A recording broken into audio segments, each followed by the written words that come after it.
In this video, we're going to go through Newton's second law. Newton's second law states, the acceleration of an object, as produced by a net force, is directly proportional to the magnitude of the net force, in the same direction as the net force, and inversely proportional to the mass of the object. Or, simply stated, force equals mass times acceleration. So let's go through a couple problems using this equation. In our first example, it says determine the accelerations that result when a 12 Newton force is applied to a 3 kilogram object and then to a 6 kilogram object. Okay, so let's start by looking at our equation.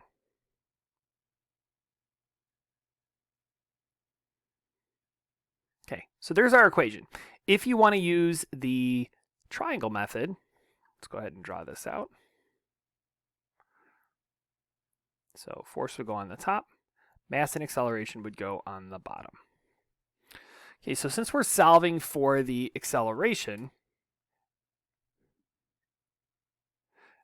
we're going to do force divided by mass. If we wanted to figure that out algebraically,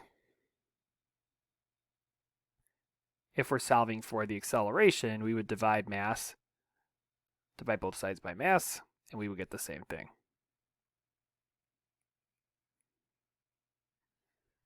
Okay, so let's plug in. So for our first one, it says we've got a 3 kilogram object.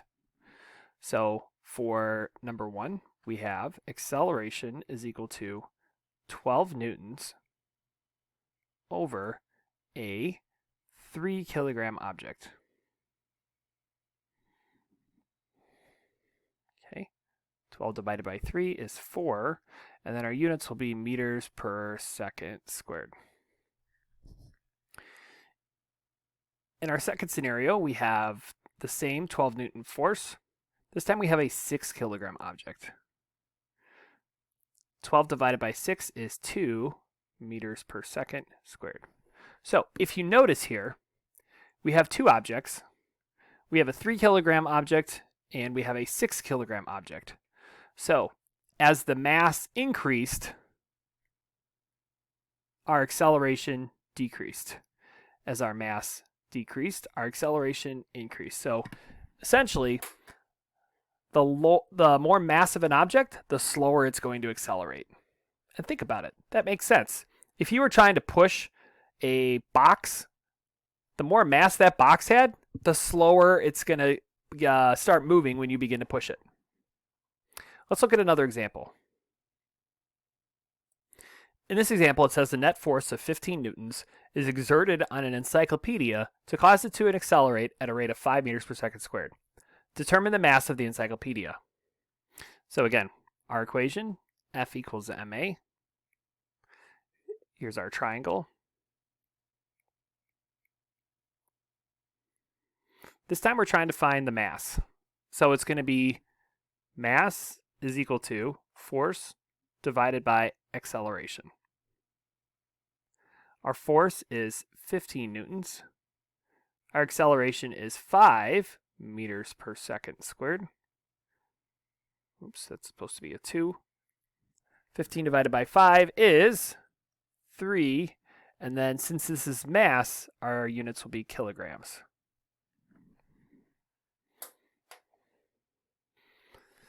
In our third example, it says, suppose that a sled is accelerating at a rate of 2 meters per second squared.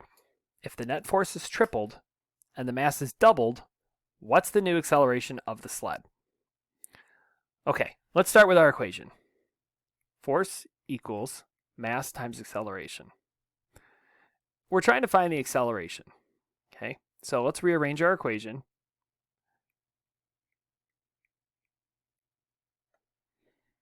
Okay, so if the force is tripled and the mass is doubled, so let's rewrite this. So if force is tripled, we can write that as 3 times the force. If our mass is doubled, we can write that as 2 times the mass.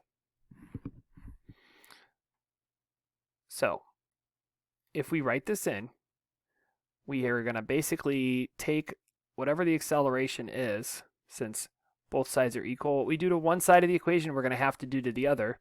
It's going to be 3 halves times the acceleration.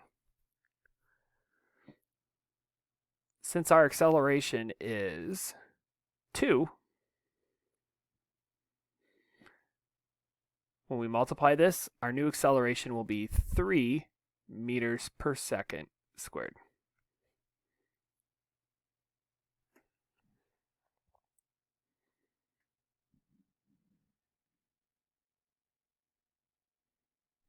Okay, in this scenario, it says suppose that a sled is accelerating at a rate of 2 meters per second squared. If the net force is tripled and the mass is halved, what is the new acceleration of the sled? Oh boy, this one's a doozy. So let's start with our equation. Again, we're solving for acceleration, so let's rearrange our equation. Okay, so the force is being tripled again,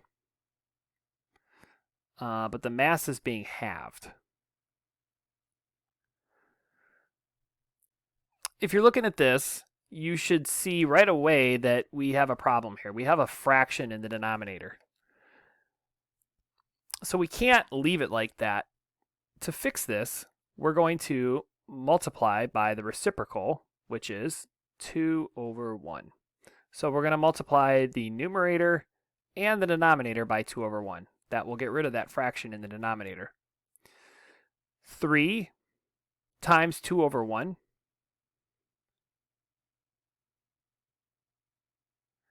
is the same as 3 times 2, which is 6.